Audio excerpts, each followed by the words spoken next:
शेतकरी मित्रांनो नमस्कार. रोप लागणीमध्ये पाण्याचं महत्त्व हे रोप लागण करून किमान एक 6 ते 7 दिवस झालेत आणि यामध्ये इथं जमीन जी आहे ती ओलावर टिकून राहणारी थोडीशी आहे.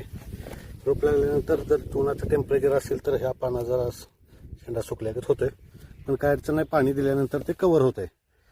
तर ही जमीन तुमच्या लक्षात येईल, माती थोडेसे पाणी धरून ठेवणारे आहे आणि ह्या सरीमध्ये काही ठिकाणी हे थोडं इथं जसं हे होतंय या ठिकाणी पाणी धरून ठेवत नाही आहे जमीन. तर काही ठिकाणी हे असं हे थोडं हे होत आहे, तर हे पाणी त्याला ह्या ठिकाणी पाणी वाहून जाते हे सरीचं ह्या भागाला.